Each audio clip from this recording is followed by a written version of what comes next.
சர்வதேசமே சர்வதேசமே சர்வதேசமே சங்கீதனை சங்கீதனை சங்கீதனை சங்கீதனை சங்கீதனை வேண்டாம் வேண்டாம் வேண்டாம் வேண்டாம் வேண்டாம் வேண்டாம் வேண்டாம் அடக்குமுறை வேண்டாம் வேண்டாம் வேண்டாம் வேண்டாம் நீக்கு நீக்கு நீக்கு நீக்கு நீக்கு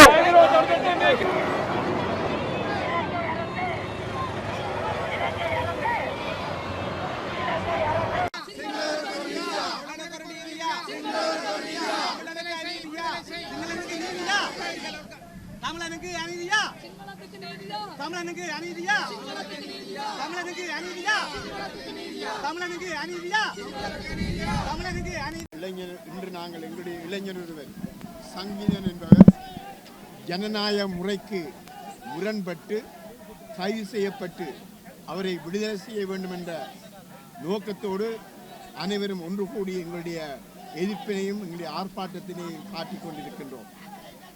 இந்த பயங்கரவாத சட்டமானது 1978ஆம் ஆண்டு JR ஜெயவர்தனா ஜனாதிபதியாக இருந்த பொழுது குறிப்பாக தமிழ் மக்களுக்கு எதிராக கொண்டு வரப்பட்ட சட்டம்தான் இந்த பயங்கரவாத சட்டம். அது நாடு முழுவதுக்கும் என்று சொன்னாலும் இதனால் கூடுதலாக பாதிக்கப்பட்டது தமிழ் மக்கள் தான், இன்னும் சிறப்பாக தமிழ் இளைஞர்கள் என்பதை நாங்கள் மறுக்க முடியாது. இன்று கூட 30 வருடம் 35 வருடங்களாக இந்த பயங்கரவாத சட்டத்தின் பிடியின் கீழ் சிறையில் வாடுகின்ற எம் இன மக்கள், இந்த நாட்டின் மக்கள் படுகிற துன்பங்கள் சொல்லில் அடங்காது. அவருடைய குடும்பங்கள் அவர்களோடு தொடர்பில்லாமல் சிறைச்சாலைகளை வாடிக்கொண்டிருக்கிறார்கள். அவர்களுக்கு நீதி வேண்டும். இந்த பயங்கரவாத சட்டம் உண்மையிலே மக்களுடைய ஜனநாயக குரலை நசுக்குகின்ற ஒரு சட்டமாகத்தான் நாங்கள் பார்க்கின்றோம். இன்றைய அரசாங்கம் கூட முன்னொரு காலத்திலே இந்த சட்டத்துக்கு எதிராக குரல் எழுப்பியது.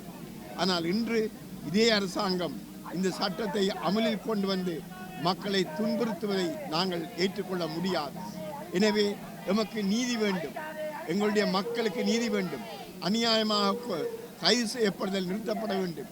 இதனால் எங்களுடைய மக்கள் எல்லோரும் சுதந்திரமாக இந்த ஜனநாயக நாட்டை சுதந்திரமாக வாழ வேண்டும் என்பதுதான் எங்கள் எல்லோருடைய ஆசை, எங்கள் எல்லோருடைய விருப்பம். எனவே அரசு இந்த மக்களுடைய அப்பாவி மக்களுடைய குரலை கேட்டு சங்கீதனையும் இன்னும் எத்தனையோ இளைஞர்களையும் அநியாயமாக விசாரணையின்றி இருக்கின்ற இளைஞர்களையும் விடுதலை செய்து இந்த நாட்டிலே ஒரு சுமூகமான சூழலை ஏற்படுத்தி கொடுக்க வேண்டும் என்று இந்த வேளையிலே நான் இந்த நாட்டின் பிரஜை என்ற மட்டிலே, ஒரு மதகுரு என்ற மட்டிலே வினயமாக கேட்டு நிற்கின்றேன். நன்றி. இலங்கையில் இருக்கக்கூடிய கத்தோலிக்க ஆயர் பேரவை அவருக்கு எதிராக நடவடிக்கை எடுக்க முயல்கிறது. ஏன் என்று சொன்னால், தென்னிலங்கையில் இருக்கக்கூடிய ராஜபக்சர்களினுடைய ஆதரவாளர்கள் இனவாதத்தை தூக்கி கொண்டு அவருக்கு எதிராக போர்க்கொடி தூக்குகிற பொழுது அந்த நியாயத்தை பேச முடியாத தென்னிலங்கை ஆயர் பேரவை அந்த குறித்த பாதிரியாருக்கு எதிராக நடவடிக்கை எடுக்க முற்படுகிறார்கள். போலீசிலே முறைப்பாடுகள் செய்யப்பட்டிருக்கிறது. போலீசார் அவரிடம் வாக்குமூலம் பெறுகின்றார்கள்.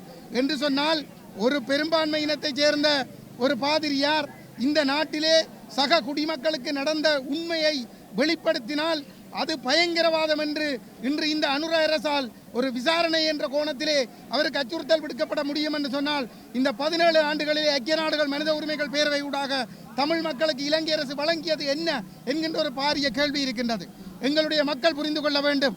இந்த சந்தர்ப்பத்திலாவது நாங்கள் விழிப்படைந்து இந்த பேரினவாதத்திலிருந்து நாங்கள் விடுபட வேண்டுமாக இருந்தால், எங்களுடைய தேசம் அங்கீகரிக்கப்படுகிற ஒரு சுயநிர்ணய உரிமை அங்கீகரிக்கப்படுகிற ஒரு சுயாட்சியை, ஒரு சமஷ்டி ஆட்சியை நாங்கள் பெற்றுக்கொள்வதற்கு நாங்கள் எல்லோரும் தயாராகி கொள்ள வேண்டும். அரசு கொண்டு வர இருக்கிற ஏக்கிய ராட்சிய வரவை நாங்கள் நிராகரித்துக் கொள்ள வேண்டும். ஒற்றையாட்சிக்குள் நாங்கள் இருப்போமாக இருந்தால் இன்னும் பல ஆயிரம் இளைஞர்கள் கைது செய்யப்படுவார்கள்.